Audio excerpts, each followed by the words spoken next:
Boa noite, meu nome é Felipe, vamos para mais uma live de leitura bíblica, mas antes vamos começar com a nossa oração. Pai querido Jesus, que o Senhor esteja presente do começo ao fim dessa leitura, que o Senhor traga para essa live todas essas pessoas que precisam ouvir a sua palavra, que se encontra em Romanos 6. Se for necessário, Espírito Santo, que o Senhor coloque em minha boca qualquer palavra para a explicação dessa passagem. Agradeço por estar conosco, Senhor. Hoje a leitura é Romanos 6, mas antes eu vou ler a introdução do livro de Romanos da Bíblia Spurgeon. Romanos 7, Romanos 5, Romanos...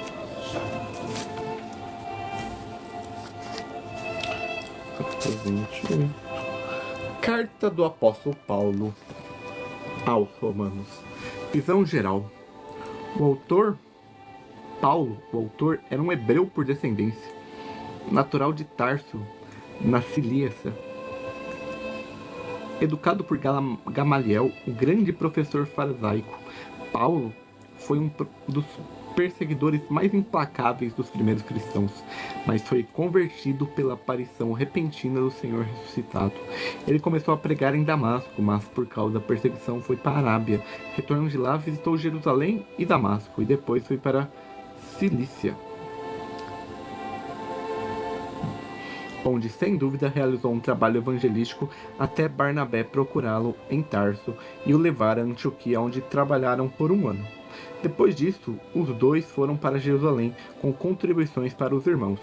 Ao retornar a Antioquia, ele foi chamado pelo Espírito Santo para o trabalho missionário, na qual continuou até sua morte, fazendo pelo menos 3 grandes jornadas missionárias que sofreu durante e depois um longo martírio até a sua morte. Epístolas de Paulo.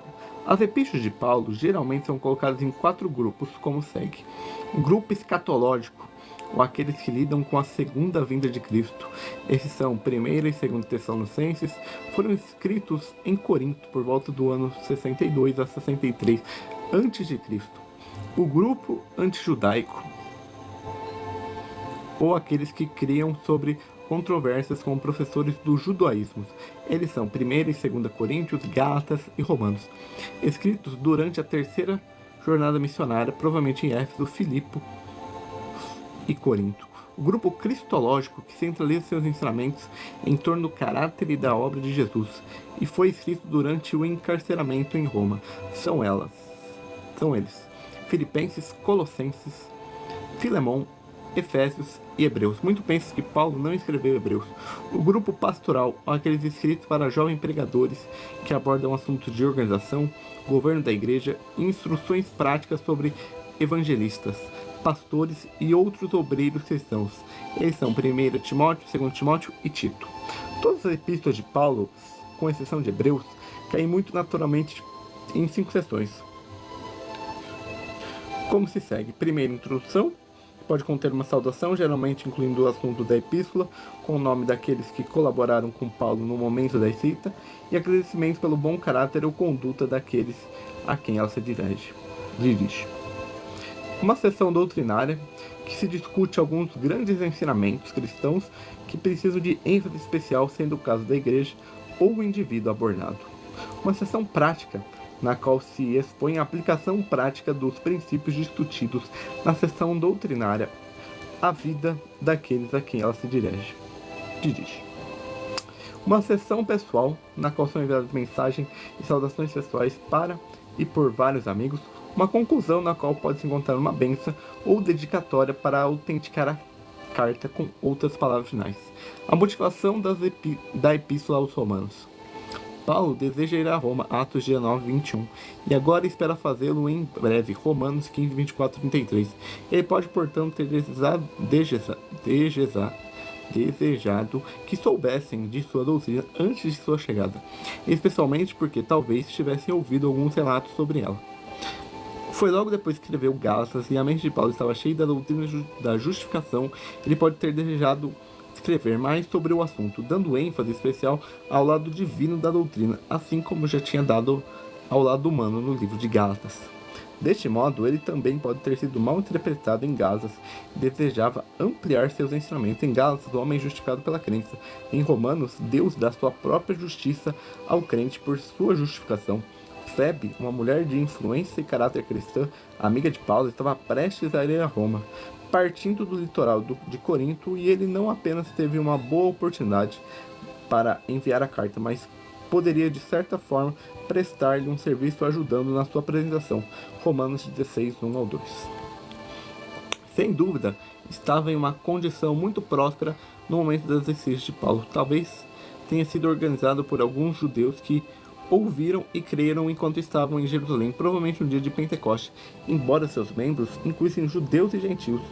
Versículo 1, do 6 ao 13 e o 7, 1. Paulo a considerava como uma igreja, especialmente igreja gentia.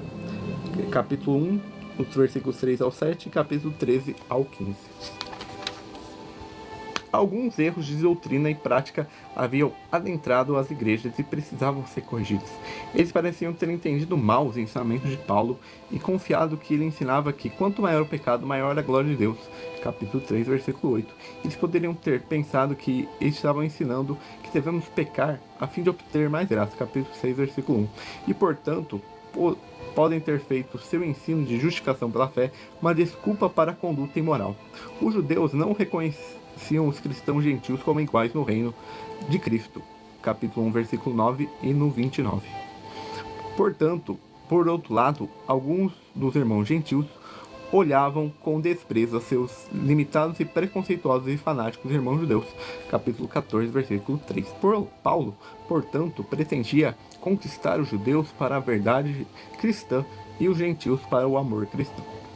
A conexão de Paulo com a igreja.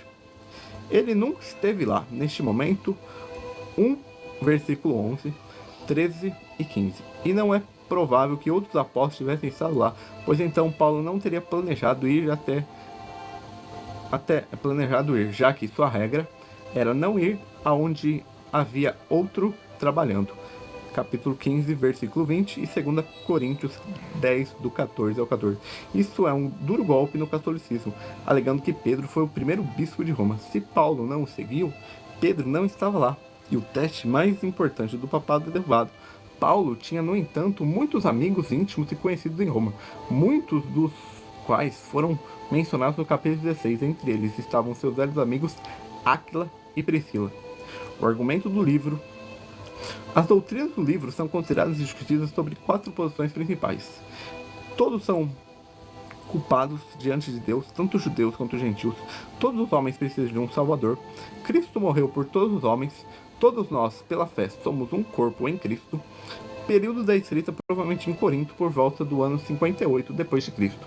Tema o dom da igreja de Deus como nossa justificação, que é recebida pela fé em Cristo, ou justificação pela fé. Análise. A gente vai ler só os do capítulo 6. Pelos novos reinos da graça para dentro da qual ela traz. Nenhuma morte neste reino. Então essa é a introdução da Bíblia Spurgeon do livro de Romanos. Agora vamos ler a versão da Bíblia de Jerusalém de Romanos 6. Mas você pode ler na versão que você está acostumado a ler. Romanos, Filipenses, Atos dos Apóstolos, Jesus. Romanos 5. Romanos 6. A vida com Cristo. E como ela é uma Bíblia de estudo, eu também lerei os seus comentários. A vida com Cristo. Quem diremos então que devemos permanecer no pecado, a fim que a graça se multiplique? De modo algum. Nós que morremos para o pecado, como haveríamos de viver ainda nele? Ou não sabeis que todos que fomos batizados em Cristo Jesus, é na sua morte que fomos batizados?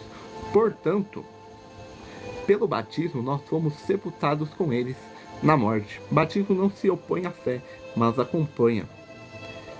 Gálatas 3:26, Efésios 4:5, Hebreus 10:22, Atos 8:12 e 37, no 16, 31 ao 33, no 18, 8, no 19, do 2 ao 5. Expressa no plano sensível pelo simbolismo eficaz de seu rito. Paulo atribui a ambos os mesmos efeitos. Compare com Gálatas 2, 16 a 20, com Romanos 6, 3 a 19. O banho por imersão na água, sentido etimológico de batizar, sepulta os pecados na morte de Cristo. Colossenses 2, 12, Marcos 10, 38, de onde sai com ele pela ressurreição, Romanos 8, 11, como uma nova criatura, segundo 2 Coríntios 5, 17, como homem novo, Efésios 2, 15, membro do único corpo animado pelo único Espírito, 1 Coríntios 12, 13 e Efésios 4, 4. Essa ressurreição, que só será total e definitiva ser realizada desde agora por uma vida nova segundo o Espírito. Além do simbolismo mais estritamente paulino da morte e ressurreição, este rito primordial da vida cristã, Hebreus 6:2, é também apresentado no Novo Testamento como um banho que purifica, Efésios 5:26 e Hebreus 10:22 e 1 Coríntios 6:11 e Tito 3:5. Como novo nascimento, João 3:5, Tito 3:5 e 1 Pedro 1:3 e 2:2. Como uma iluminação, Hebreus 6:4, 10:32, Efésios 5:14. Sobre o batismo de água e o batismo de Espírito, Atos 1:15, esses dois aspectos de consagração cristã pareciam ser a unção e o selo de 2 Coríntios 1, versículo 21. Segundo 1 Pedro 3:21. A Arca de Noé foi tipo do batismo. Para que, como Cristo foi ressuscitado entre os mortos pela glória de Deus, pela glória do Pai, assim também nós vivamos uma vida nova. Porque, se nos tornamos uma coisa só com Ele, por morte semelhante à sua, seremos uma só com Ele também por ressurreição semelhante à sua. Sabemos que o nosso velho homem foi crucificado com Ele, para que fôssemos destruídos do corpo de pecado e assim não servirmos mais para o pecado. Com efeito, quem morreu ficou livre do pecado. Sim. O cristão, tendo perdido o próprio instrumento do pecado, seu corpo de pecado, versículo 6, não entende mais, não estando mais na carne, versículo 8 e 9, está libertado definitivamente do pecado. 1 Pedro 4:1. Por outro lado, ele está livre do pecado em força de axioma jurídico, a morte do réu põe fim à ação judicial. Capítulo 7, versículo 1. Mas, se morremos com Cristo, temos fé também que viveremos com Ele, sabendo que Cristo, uma vez ressuscitado dentre os mortos, já não morre. A morte não tem mais domínio sobre ele. Portanto, morrendo, ele morreu para o pecado. Sem ser pecador, segundo Coríntios 5:21, Cristo, por seu corpo de carne semelhante ao nosso, Romanos 8:3, pertencia às esferas do pecado feito espiritual. 1 Coríntios 15, 45, 46. Que só pertence à esfera divina. Também o cristão, embora habite provisoriamente na carne, já vive no espírito.